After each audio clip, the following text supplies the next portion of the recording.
ఓసారి శ్రీకృష్ణుడు అర్జునుడు కలిసి ఓ వృద్ధురాలి ఇంటికి అతిథులుగా వెళ్తారు.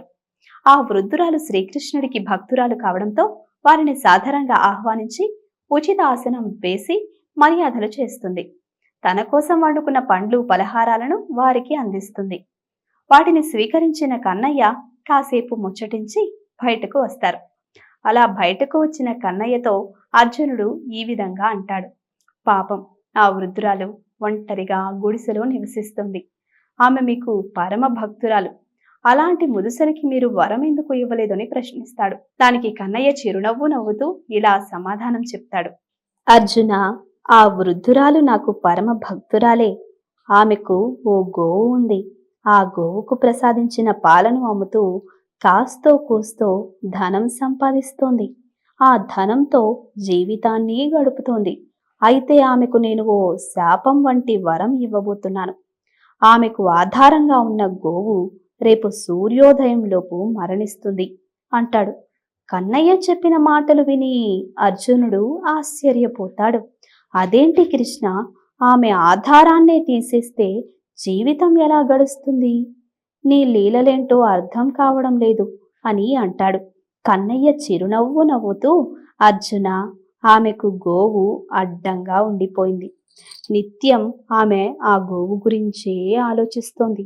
గోవుకు ఎలాంటి పోషణ ఇవ్వాలి, ఎలాంటి ఆహారం అందించాలి, గోవును నిత్యం శుభ్రంగా ఎలా చూసుకోవాలి అని ఆ గోవు గురించే ఆలోచిస్తే నన్ను సరిగా పట్టించుకోవడం లేదు.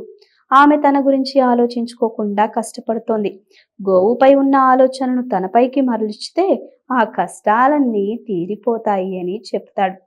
గోవు వెళ్ళిపోయిన తరువాత ఆమె నన్ను సేవిస్తూ తన జన్మను ధన్యం చేసుకుంటుంది. మరణానంతరం ఆమె తప్పకుండా నాలో ఐక్యమవుతుంది అంటాడు కన్నయ్య. ఇప్పుడు మనం చెప్పుకున్న కథలో చాలా గొప్ప నీతే ఉంది.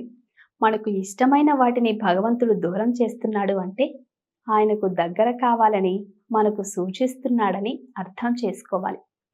జీవితంలో కష్టాలు వస్తూనే ఉంటాయి.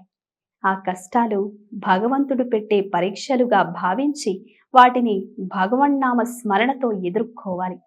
భగవంతుడికి చేరువయ్యేందుకు ప్రయత్నించాలి. ఎన్ని కష్టాలు వచ్చినా ఆ భగవంతుడి లీలలో భాగమేను అని సర్దుకుపోవాలి. ఆయనపై భారం వేసి మనం ముందుకు సాగితే చాలు, అంతా ఆయనే చూసుకుంటాడు. చాలా మంది అంటుంటారు, చెప్పుకోవడానికి బాగానే ఉంటాయి, కానీ వాటిని అనుభవించే సమయంలోనే అసలైన ఇబ్బందులు ఎదురవుతాయని. ఒక్కసారి భగవంతునిపై భారం వేసి కష్టాలను ఎదుర్కోవడం ప్రారంభించి చూడండి. భగవద్గీతలో కృష్ణుడు చెప్పినట్లుగా సమయం వెళ్ళిపోతుందని గుర్తించుకుంటే చాలు. Please subscribe to the channel and download the Politicos app from the links in the description.